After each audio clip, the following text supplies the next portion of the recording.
অনেক অপেক্ষার পরে আফরান নিশো, পূজা চেরি এবং চঞ্চল চৌধুরী অভিনীত দম মুভিটি চলে এসেছে। তো আমিও চলে আসলাম এটার এক্সপ্লেইন নিয়ে। সিনেমার গল্পটি যদি তোমাদের ভালো লাগে আর দমের জোয়ারে যদি তোমরা গা ভাসাতে চাও, তবে তোমাদেরকে অবশ্যই প্রেক্ষাগৃহে যেতেই হবে।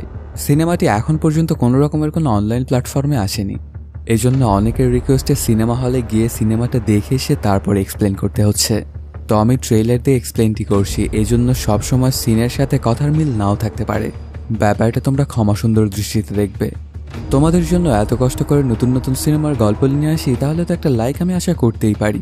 কোনো স্পয়লার না দিয়ে আর চ্যানেলটা সাবস্ক্রাইব করে চলো তাহলে গল্পের গভীরে ঢুকে পড়া যাক। এই সিনেমার কাহিনীটি সাজানো হয়েছে নেস্ট নামের এক এনজিও কর্মকর্তা শাহজাহান ইসলাম নূরকে কেন্দ্র করে। তিনি খুবই পরিশ্রমী এবং সৎ কর্মকর্তা ছিলেন। তার ইচ্ছা ছিল শুধুমাত্র নিজের প্রিয়তমা স্ত্রী রানীকে নিয়ে এমন একটা ঘরে থাকা যেখানে ছাদের ফুটো দিয়ে আর পানি পড়ে না, এবং সেই বাড়িটাতে ওদের নিজস্ব একটা টিউবওয়েল থাকবে। আসলে নূরের মতো অনেক মানুষের শুধু এইটুকুই চাওয়া পাওয়া থাকে। এজন্যই তো দুনিয়াতে এখনো ভালো মানুষ আছে। না হলে সবাই যদি গাড়ি বাড়ির আশা করতো, তাহলে তো দুনিয়াতে ভালো মানুষ পাওয়াই যেত না। সবাই সুদ ঘুষ এগুলোর পেছনেই দৌড়াদৌড়ি করত। নূরের এত সততা দেখে তার এনজিও কোম্পানি ওকে পোস্টিং করে আফগানিস্তানের কাবুলে। আফগানিস্তানের কাবুলে যদি সে যায়, তাহলে বেতন আগের থেকে অনেকটাই বেশি পাবে। এর জন্য রাজি হয়ে যায় নূর। কিন্তু ওর পরিবারের কেউই ওকে যেতে দিতে চাইছিল না, কারণ ওই সময়টা আফগানিস্তানে যুদ্ধ চলছিল। তারপর নূর ওদেরকে অনেক করে বোঝায় যে দেখো, আফগানিস্তান তো মুসলমান কান্ট্রি, আর আমিও তো একজন মুসলমান। এর জন্য তালেবানরা আমাকে কিছুই করবে না। তোমরা ব্যাপারটা একটু বোঝার চেষ্টা করো। এই কথাগুলো শুনে নূরের বাড়ির লোক রাজি হয়ে যায় ওকে আফগানিস্তান পাঠানোর জন্য। এরপর অনেক জল্পনা কল্পনার শেষ হয়ে নূর চলে আসে আফগানিস্তানের কাবুলে। তখন সেখানে গিয়েই নূর আবিষ্কার করে তাদের এনজিওটা যতগুলো লোন দিয়েছে তার মধ্যে বেশিরভাগই ডিফল্টার হচ্ছে। মানে যারা লোন নিচ্ছে তারাই টাকাগুলো আর ফেরত দিচ্ছে না। এখানে এসেই এরকম একটা ধাক্কা খেয়ে গেল নূর। তারপর নূর যে ব্রাঞ্চটাতে জব করত, সেই ব্রাঞ্চে সুজিত নামের একটা লোক ছিল। তাকে দেখে প্রথম থেকেই নূরের একদমই ভালো লাগতো না। এমনকি ওকে দেখে মনে হতো যে এই লোকটা একটু চিটার প্রকৃতির লোক। এর পেছনে অবশ্য একটা কারণও আছে। সুজিত যে সমস্ত গ্রামের লোনের টাকাগুলো দিত, তাদের মধ্যে বেশিরভাগ লোকজনের লোনের টাকাগুলো আর ফেরত দিত না। এখানে তো কোনো না কোনো রহস্য রয়েছে। নূর তখন এই রহস্যগুলো ভেদ করার জন্য ওই সকল গ্রামগুলোতে যেতে থাকে। ওই গ্রামগুলোতে গিয়ে নূর যা দেখে, এটা দেখার জন্য সে একদমই প্রস্তুত ছিল না। দেখতে পায় বেশিরভাগ ক্ষুদ্র ঋণই দেওয়া হয়েছিল ওই তালিবানিদের বউদের নামে।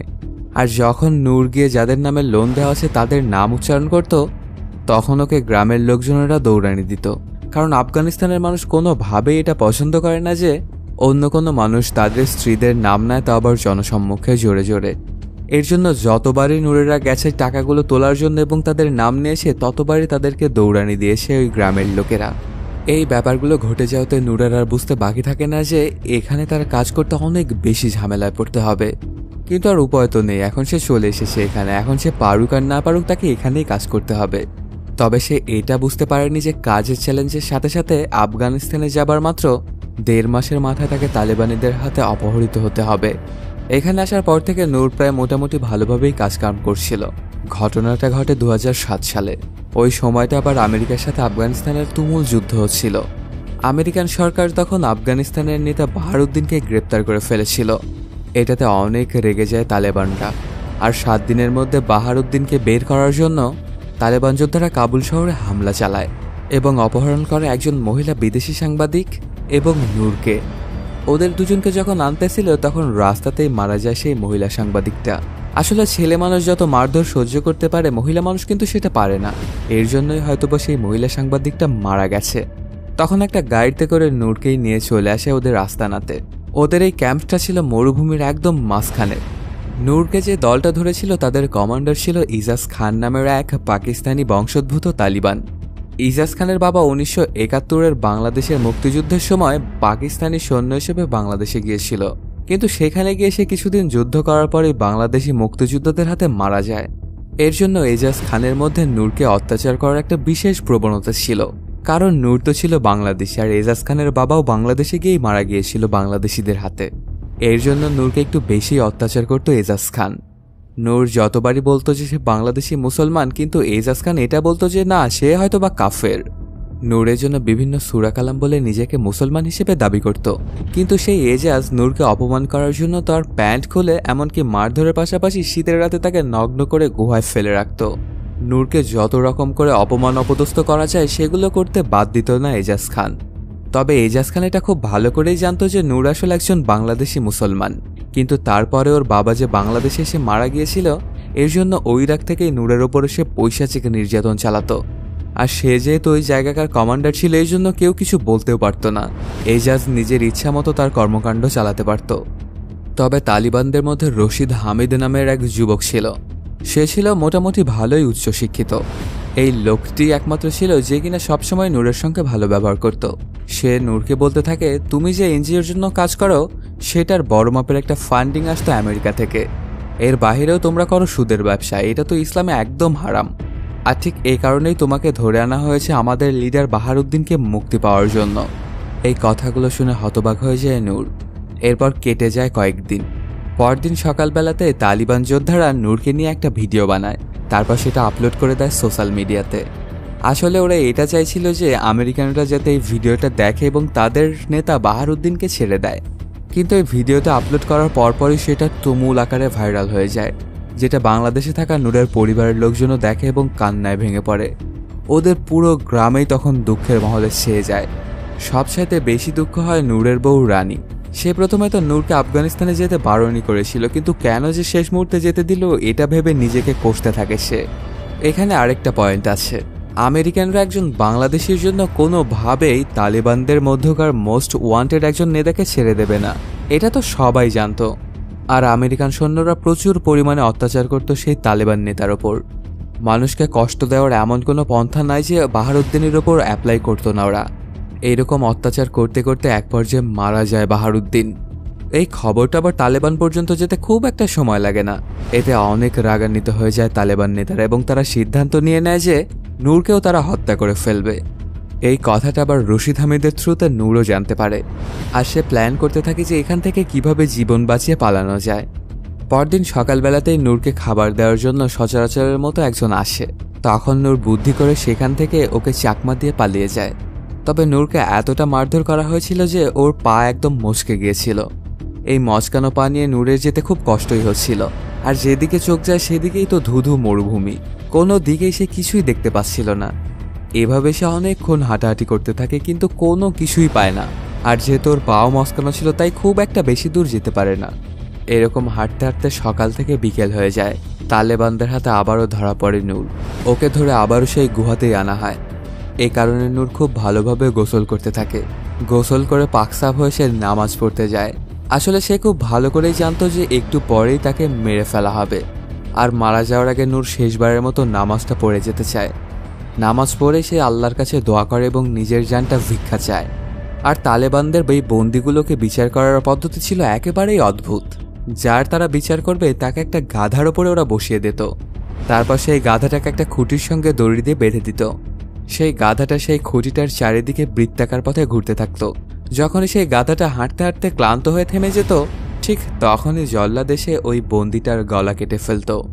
নূরকে সেই জায়গাতে নিয়ে গিয়ে ওর সামনে একটা বন্দির এইভাবেই শিরচ্ছেদ করা হয়। এই ব্যাপারটা দেখে তো ভয়ে কেঁপে ওঠে নূর। ও বুঝতে পারছিল যে খুব তাড়াতাড়ি ওকেও এভাবেই মরতে হবে। ওর নিজের চোখের সামনে যেন নিজের মৃত্যুটা দেখল। কিছুক্ষণ পরে এবার নূরকে আবার গাধার পিঠে ওঠানো হয়। তখন অনেক ভয় পেয়ে চিৎকার করতে থাকে নূর, সাথে সে দোয়া ইউনুসটাও পড়তে থাকে। এই জায়গাটাতে আসলে মানুষগুলো মেতেছিল একে অন্যকে হত্যা করার উদ্দেশ্যে, কিন্তু নূর এত করুণ সুরে এই দোয়াটা পড়ছিল যেন আল্লাহ নিজেই এই অবলা প্রাণীটাকে দিয়ে তার জীবনটা রক্ষা করার ফয়সালা করে। সেই গাধাটি নূরকে অনবরত বৃত্তাকার পথে ঘোরাতে থাকে। কোনোভাবেই সে থামার নামগন্ধ নিচ্ছিল না। এভাবে যখন ব্যাপার স্যাপার চলছিল তখন আফগান নেতারা এটা বুঝে যায় যে নূর হয়তো বা আসলে একজন নেক বান্দা। এই জন্য সবাই মিলে আল্লাহ আকবার বলে নূরকে গিয়ে জড়িয়ে ধরে আর এটা ফয়সালা করে যে ওকে আর মারা হবে না। আসলে আল্লাহ তাআলা কখন কাকে কার উসিলাতে বাঁচিয়ে দেয় এটা তো বলা যায় না। নূরকে হয়তো বা এই গাধাটার মাধ্যমেই বাঁচিয়ে দিল।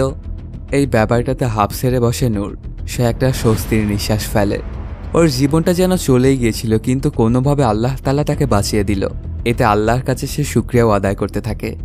এর পরপরই বড় বড় তালেবান নেতারা একটা সিদ্ধান্তে উপনীত হয় যে এখনই নূরকে ছেড়ে দেওয়া যাবে না। ওরা নেস্ট এনজিওর কাছে 1 কোটি আফগান মুদ্রা মুক্তিপণ হিসেবে দাবি করে নূরকে ছেড়ে দেওয়ার জন্য। এই 1 কোটি আফগান মুদ্রা ওদেরকে দিতে হবে 10 দিনের মধ্যে, না হলে নূরকে তারা মেরে ফেলবে। তবে যেহেতু ওরা বুঝতে পেরেছে যে নূর আসলে একজন নেক বান্দা, এর জন্য ওদের শহরের মধ্যে যাওয়ার পারমিশন দেয় নূরকে। এরকমভাবে কিছুদিন পার হয়ে যায়, চলে আসে কোরবানির ঈদ। এখানে যেহেতু উৎসব হচ্ছিল সেজন্য নূরকে সেমাই এবং হালিয়া খেতে দেওয়া হয়। দেখা যায় এখানে যখন নূর ঘোরাঘুরি করতো প্রায় সব সময়ই, তখন কিছু বাচ্চা ওর কাছে আসতো। এরকম বাচ্চাদের সঙ্গে কথাবার্তা বলতে বলতে নূরের খুব ভালো সম্পর্ক হয়ে যায় সেই বাচ্চাগুলোর সাথে। সেই বাচ্চাগুলোর সাথে নূর খেলাধুলা করতো এবং এটা ওটা খাওয়া দাওয়া করতো। ঈদের দিন সকালবেলাতেই সেই শহরে বড় মাপের একজন তালেবান নেতা চলে আসে। আসলে সে এখানে এসেছিল শহরের হাবভাব বোঝার জন্য, কিন্তু এই খবরটা আবার পেয়ে যায় আমেরিকান সৈন্যরা, আর সেই শহরের ওপরে ধামাকা করে তারা। খুব বাজে অবস্থা হয়ে যায় শহরে। আর এই ব্যাপারটাতে ওই নেতার গাড়িতে করে পালিয়ে যাবার সুবর্ণ একটা সুযোগ পায় নূর। সেখান থেকে গাড়িটা নিয়ে নূর যখন পালিয়ে যাচ্ছিল, ঠিক তখনই সে খেয়াল করে দেখতে পায় যে বাচ্চাগুলো তাকে খাবার দিয়েছিল তাদের মধ্যে আফিয়া নামের একটা মেয়ে এই ধামাকাতে ভয়ঙ্করভাবে আহত হয়েছে। এজন্য নূর আর পালিয়ে যায় না, আর আফিয়াকে বাঁচানোর জন্য চলে আসে। আফিয়াকে বাঁচানোর অনেক রকম চেষ্টা করে নূর, কিন্তু এই ধামাকাতে অনেক বেশি ইনজার্ড হয়ে গিয়েছিল আফিয়া। এর জন্য ওকে বাঁচাতে কোনোভাবেই সক্ষম হয় না নূর। আসলে আল্লাহ তাআলা যাকে চান তাকে বাঁচিয়ে রাখেন, আর যাকে চান তাকে নিয়ে যান। যে যতই ইচ্ছা পোষণ করুক না কেন, আল্লাহ তাআলা তো কারো কথা শোনেন না।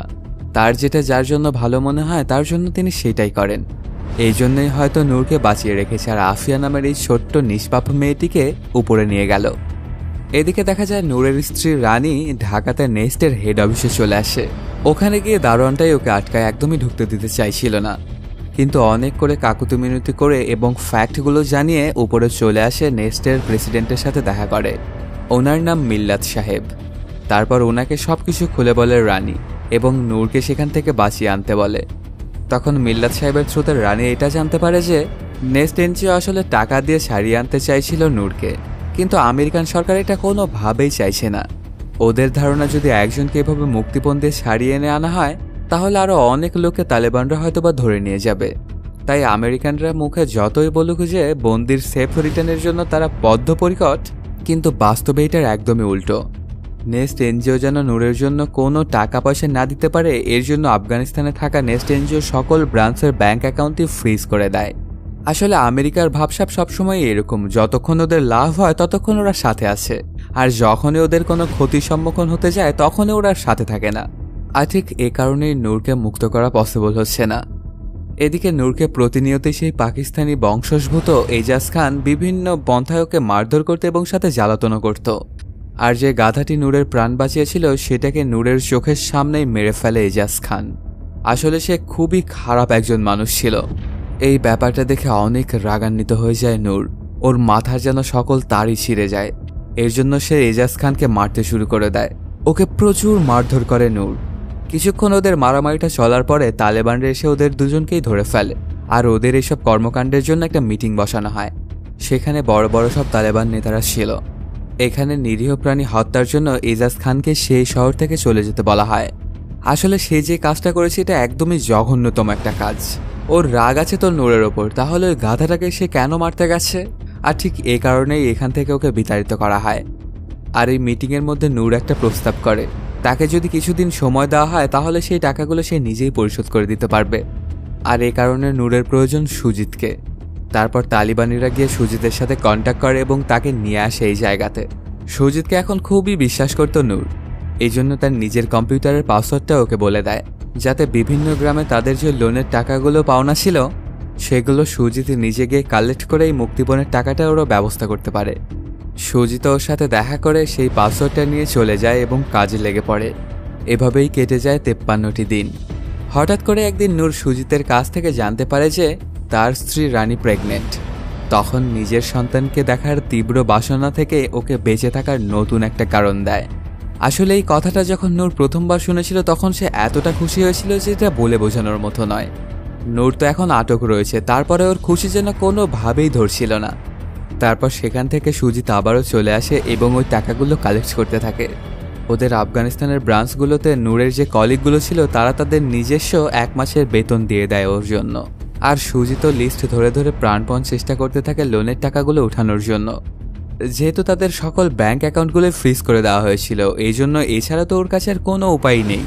কিন্তু এখানে সুজিত ভালো করে খোঁজ নিয়ে দেখতে পায় যে ওদের লিস্টে থাকা 3টে গ্রামে এত পরিমাণ যুদ্ধ হয়েছে যে সেটা এখন পুরোপুরি বদ্ধভূমিতে পরিণত হয়েছে। সেখানকার কোনো মানুষজনই তো বেঁচে নেই, তাহলে টাকা কারা দেবে? এর জন্য ওই 3টা গ্রাম থেকে একটা কানাপায়ও তুলতে পারে না সুজিত। আর ওদের যে প্ল্যানটা ছিল সেই প্ল্যান মোতাবেক টাকাটা ওঠে না। এজন্য সুজিত আর অন্য কোনো উপায় না পেয়ে মুক্তিপণের চাওয়া অর্ধেকের টাকাটা নিয়ে চলে আসে তালেবানদের কাছে। তখন সেখানে দায়িত্বে থাকা ওই তালেবান নেতা অর্ধেক টাকা তো নেয়, কিন্তু নূরকে সে ছেড়ে দেয় না। সেই সাথে সুজিতকে প্রচুর পরিমাণে অপমান অপদস্থ করে এবং মারধর করে। তারপর ওকে এক পর্যায়ে সেখান থেকে তাড়িয়ে দেয়। এখান থেকে সুজিত যখন চলে যাচ্ছিল তখন একজনের সাথে ওর পরিচয় হয়, যে কিনা এই পুরো ঘোলাটে পরিস্থিতিটাই পাল্টে দেয়। আসলে নূরকে ছাড়ানোর জন্য মিল্লাত সাহেবের কাছে গিয়েছিল রানী, কিন্তু ওনার কাছ থেকে কোনো রকমের কোনো সাহায্যই পায়নি। এই জন্য রানী চলে গিয়েছিল পররাষ্ট্রমন্ত্রীর কার্যালয়ের সামনে এবং সেখানে গিয়ে একটানা 15 দিন সে ধর্নায় বসেছিল। একজন গ্রামের মেয়ে হিসেবে ঢাকায় এসে পররাষ্ট্রমন্ত্রীর সাথে কথা বলা কিন্তু চারটেখানেক কথা নয়, কিন্তু নিজের স্বামীকে বাঁচানোর তাগিদে এই অসম্ভব কাজটি সম্ভব করেছিল রানী। তারপর সেখানে ধর্নাতে সে 15 দিন থাকার পর একটা সাংবাদিকের থেকে সাহায্য পায় রানী। তারপর ওনার থ্রুতে পররাষ্ট্রমন্ত্রীর সঙ্গে দেখা করার সুযোগ হয়। তখন পররাষ্ট্রমন্ত্রীর কাছে গিয়ে রানী সবকিছুই খুলে বলে যে নূরের সাথে কি কি ঘটেছে এবং নেক্সট ইঞ্চিও তাদের সাথে কি কি করেছে। এরপর পররাষ্ট্রমন্ত্রী রানীকে আশ্বস্ত করে যে আমি ব্যাপারটা দেখছি, তুমি একদমই চিন্তা করো না। তারপর পররাষ্ট্রমন্ত্রী কল দেয় তার এক বন্ধুকে, যে আসলে সিআইএতে কাজ করত। সিআইএ তাদের একজন লোককে ইনফিলট্রেট করিয়েছিল তালেবানদের মধ্যে, যাকে আসলে আমরা সহজ ভাষায় স্পাই বলি। সেই সিআইএ এজেন্ট এবং তালেবান নেতা শেষ পর্যন্ত সুজিতকে সাহায্য করে এবং নেগোসিয়েশনের মাধ্যমে সেই অর্ধেক টাকাতেই নূরকে মুক্তি দিতে রাজি করানো হয় তালেবানদের। এই কথাটা যখন নূর জানতে পারে তখন তার খুশি যেন আর ধরছিল না। ওর সময় যেন আর এখন কোনোভাবেই কাটছিল না, 1 সেকেন্ড যেন এক একটা বছরের মতো মনে হচ্ছিল। সে পরের দিন সকালবেলার অপেক্ষা করতে থাকে। এরকম অপেক্ষার প্রহর গুনতে গুনতে চলে আসে পরের দিন সকাল। নূরকে একটা গাড়িতে করে তালেবানরা নিজেদের এরিয়ার বাইরে রেখে বিদায় নেয়। কিন্তু ওরা যে কয়জন এসেছিল তার মধ্যে ছিল পাকিস্তানি বংশোদ্ভূত এজাজের একজন লোক। সে এজাজকে এটা জানিয়ে দেয় যে নূরকে মুক্তি দেওয়া হয়েছে, আপনার যা করার এখনই করে নিন, আর নূর এই জায়গাতে আছে। এজাজ তাই ওর প্রতিশোধ নেওয়ার জন্য নূরকে খুঁজতে শুরু করে, আর ওকে যদি একবার পেয়ে যায় তাহলে ওকে মেরে ফেলতে চায়। এদিকে দেখা যায় বন্দি অবস্থায় যখন নূর ছিল তখন একদমই ভীত সন্তুষ্ট থাকতো সবসময়ই, কিন্তু এখনকার যে নূর এটা হচ্ছে স্বাধীন নূর। এরকম নূরকে খোঁজাখুঁজি করতে করতে এক পর্যায়ে এজাজ ওকে পেয়েও যায়। তারপর ওদের দুজনের মধ্যে শুরু হয়ে যায় ফাইট। ওদের দেখে মনে হচ্ছিল যেন বাঘে সিংহে লড়াই, কেউই কারো চাইতে কম নয়। ওরা যেখানে ফাইটটা করছিল তার নিচেই ছিল একটা খাল। তখন ওরা মারামারি করতে করতে দুজনেই গিয়ে পড়ে যায় সেই পানির মধ্যে। নূর যখন ওর গ্রামে ছিল তখন কাবাডি খেলায় সে খুবই পারদর্শী ছিল। দম ধরে রাখা ছিল নূরের বড় একটা পারদর্শিতার জায়গা। নূর সেটা খুব ভালোভাবেই রপ্ত করেছিল। সে সবসময় বিশ্বাস করত বেঁচে থাকাটা হলো দমের খেলা, যতদিন মানুষ দমটা ধরে রাখতে পারবে ততদিনই সে বেঁচে থাকতে পারবে। এদিকে পানির নিচে ডুবন্ত অবস্থায় দম ধরে রাখার ময়দানে নূর হারিয়ে দেয় পাকিস্তানি এজাজ খানকে, ফলে সেখানেই ডুবে মারা যায় এজাজ খান। আর নূর ফিরে পায় একটা নতুন জীবন। তবে শেষ পর্যন্ত অবশ্য এজাজের লাশটা ঠিকই নূর পানির ওপরে উঠিয়ে এনেছিল, কারণ নূর হলো বাংলাদেশি মুসলমান। নূর একজন মুসলমান হয়ে অন্য মুসলমানের লাশকে কিভাবে সম্মান দিতে হয় সেটা খুব ভালো করেই জানে, যদিও সে তার শত্রু হয়ে থাকে। অনেক জল্পনা কল্পনা শেষে নূর এবং সুজিত বাংলাদেশে ফিরে আসে। নূর তার পরিবারকে নিয়ে আবারও তার সুখের জীবন শুরু করে। অনেকদিন পরে রানী যখন ওকে এই অবস্থাতে দেখে তখন অনেক কান্না করতে থাকে ওকে জড়িয়ে ধরে, কি মানুষটাকে পাঠিয়েছিল আর কি হয়ে এসেছে।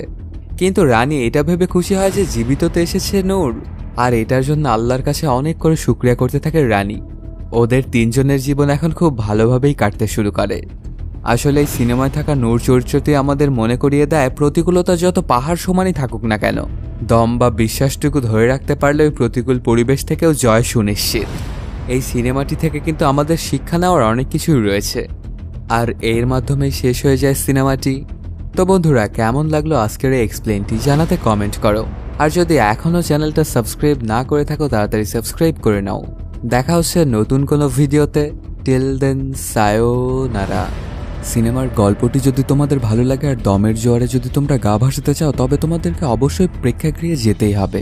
সিনেমাটি এখন পর্যন্ত কোনো রকমের কোনো অনলাইন প্ল্যাটফর্মে আসেনি। এজন্য অনেকের রিকোয়েস্টে সিনেমা হলে গিয়ে সিনেমাটা দেখে এসে তারপর এক্সপ্লেন করতে হচ্ছে। তো আমি ট্রেলার দিয়ে এক্সপ্লেনটি করছি, এজন্য সবসময় সিনের সাথে কথার মিল নাও থাকতে পারে। ব্যাপারটা তোমরা ক্ষমা সুন্দর দৃষ্টিতে দেখবে। তোমাদের জন্য এত কষ্ট করে নতুন নতুন সিনেমার গল্প নিয়ে আসি, তাহলে তো একটা লাইক আমি আশা করতেই পারি। কোনো স্পয়লার না দিয়ে আর চ্যানেলটা সাবস্ক্রাইব করে চলো তাহলে গল্পের গভীরে ঢুকে পড়া যাক। আসলে এই সিনেমায় থাকা নূর চরিত্রটি আমাদের মনে করিয়ে দেয় প্রতিকূলতা যত পাহাড় সমানই থাকুক না কেন, দম বা বিশ্বাসটুকু ধরে রাখতে পারলে ওই প্রতিকূল পরিবেশ থেকেও জয় সুনিশ্চিত। এই সিনেমাটি থেকে কিন্তু আমাদের শিক্ষা নেওয়ার অনেক কিছুই রয়েছে।